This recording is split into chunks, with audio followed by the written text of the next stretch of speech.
दोस्तों, आज हम अपने मन पर काबू कैसे करें ये जानेंगे। हमारा मन ऐसे न जाने कितने अलग-अलग हिस्सों से मिलकर बना हुआ होता है, जो कि हर एक हिस्से आपके व्यवहार पर अलग-अलग तरह से प्रभाव डाल सकते हैं। आप अपने मन के किसी हिस्से के प्रभाव को बदलना ज़रूर चाह सकते हैं। अपने मन पर काबू पाने के लिए सबसे पहले उन व्यवहारों पर आत्मनियंत्रण करना, जिन्हें आप बदलना चाहते हैं, सबसे ज़्यादा ज़रूरी है। यहाँ पर ऐसी बहुत सारी ट्रिक्स हैं जिन्हें अपनाकर आप अपने मन को और आपके व्यवहार को पूरी तरह से बदल सकते हैं।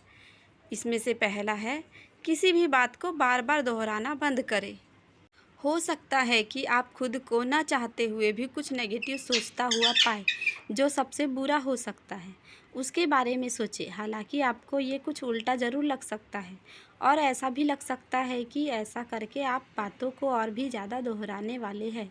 लेकिन आप जब सबसे बुरे के बारे में सोचते हैं और तभी उसे किसी तरह हैंडल कर पाएंगे के बारे में सोचते हैं, तब असल में आप कुछ ऐसी कल्पना कर रहे होंगे कि आप किसी परिस्थिति को हैंडल करने के लायक है और इससे आपकी चिंता कम होने में मदद मिलेगी। वॉक के लिए निकल जाएं। बाहर निकलने से आपका मन चिंताओं से दूर हो सकता है। दूसरा है, अपने आप पर और आप बदल सकते हैं इस बात पर विश्वास रखें। अगर आप विश्वास नहीं करेंगे कि आप बदल सकते हैं, तो आप फिर उतनी कड़ी मेहनत नहीं कर सकेंगे जितनी कि आप कर सकते हैं। इसलिए इस बात का ध्यान रखें कि आप आपकी प्रॉब्लम का सामना करने के लिए पॉजिटिव थिंकिंग ही इस्तेमाल कर रहे हैं। इस बात को अपने मन में रखने की कोशिश करें कि आप आपकी सोच पर काबू पा सकते हैं और बेहतर बन सकते हैं। तीसरा है, आपकी क्षमताओं को लेकर आशावादी बने रहें। आशावादी बने के लिए खुद से हमेशा ये बात बोलते रहे कि आप सफल होंगे और आप बार बार धीरे धीरे चलते हुए आपके मन को काबू में कर सकेंगे। फिर चाहे अभी इस वक्त आपको इस पर भरोसा न भी हो, क्यों ना हो, अपने आप को कुछ ऐसे वक्त के बारे में भी याद दिलाते रहे जब आपने ज़रूरत पड़ने पर अपने मन पर काबू पाया था। आपके पास मौजूद आपकी केवल इन सफलताओं पर ही ध्यान लगाएं, ना कि आपके पास मौजूद किसी भी आत्मनियंत्रण विफलताओं पर।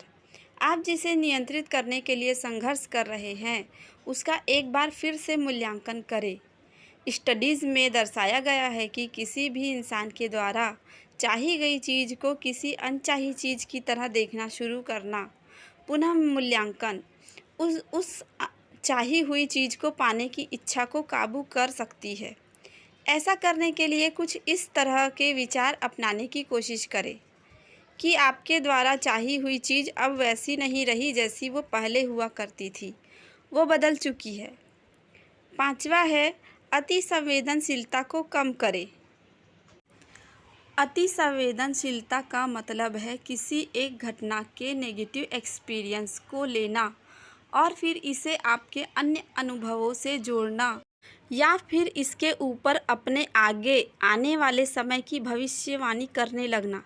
जैसे कि ऐसा कोई इंसान जो बहुत ज़्यादा संवेदनशील है, वो कहेगा कि मेरा बचपन बहुत बुरा गुजरा है, तो अब मुझे अपनी लाइफ में हमेशा कठिनाई ही मिलेगी। इस तरह के विचारों को रोकने के लिए आपको, उदाहरण के लिए हो सकता है कि आप लाइफ में और भी सच्चे रिश्ते और एक बेहतर जॉब पाना चाहते हैं।